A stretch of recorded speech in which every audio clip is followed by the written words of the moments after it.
Hi everyone, this is Mrs. English. I teach clay construction and design, and if you're not able to attend the Zoom sessions for parent-teacher conferences, this is the information that I'll be going over in the group Zooms. So if you go onto the home page on my class, so your student can show this to you guys in their Canvas, I left my syllabus up for the entire year, and so I have some highlighted areas that will be important for you to look at.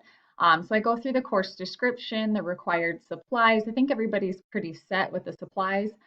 We have our attendance policy, our cell phone policy. We go through the levels here. And then with the attendance for COVID this year, it's a little bit different with our distance learning. If you see a D for disengaged in their Skyward account, it just means that they did not engage with me during their virtual learning. And that doesn't necessarily just mean turning in an assignment.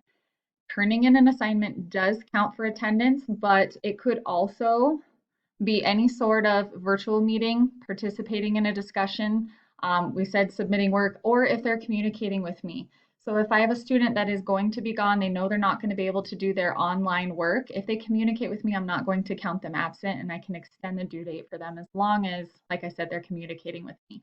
So if you guys have any questions, my office hours are listed here as well. If you have any questions about the syllabus, please just let me know.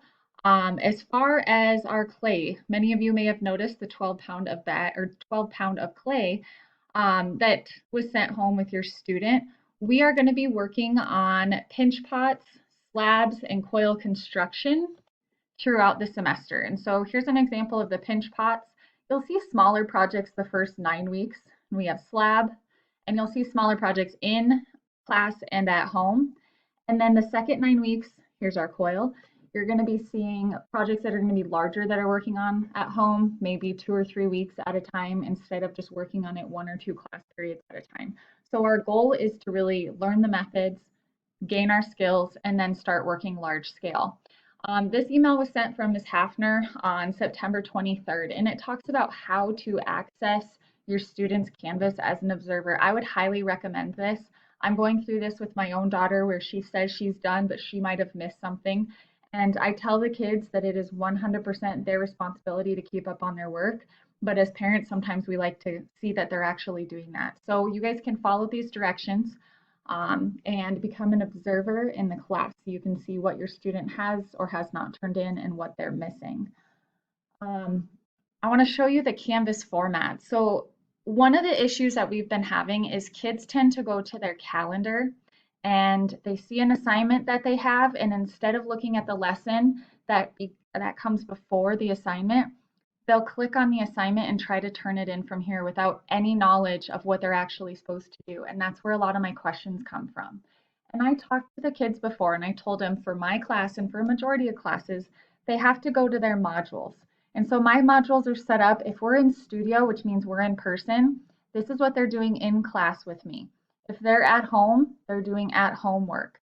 And it doesn't matter if you're L through Z or A through K, you're doing the same at home work or you're doing the same studio work. It just switches when they are in and out of school. Friday work is the same way.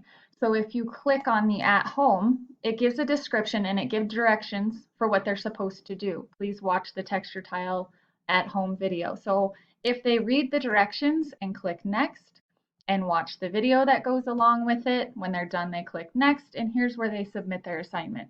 So it's very sequential. If you skip to this assignment section, they're not going to understand where that is. So that's where a lot of confusion is coming in, and that's what we're getting the kids used to checking on Canvas. A majority of the kids are doing really awesome with this, and in fact, they're helping me throughout class when I have a question with technology. I did let the kids know that if I make a mistake on Canvas, they will not be punished for that. So if I put in the wrong due date, I will extend it and give them additional time so they don't have to panic.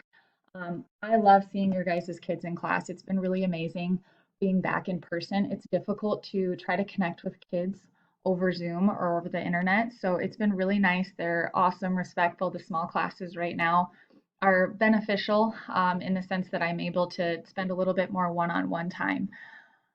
If you guys have any other questions, you can email me. You can set up a time to maybe do a Zoom, or we can look at the office hours. You just let me know if you want to do a more one-on-one parent-teacher conference. The Zoom sessions are group conference. So I hope you guys have a good rest of your day. And again, contact me with any questions.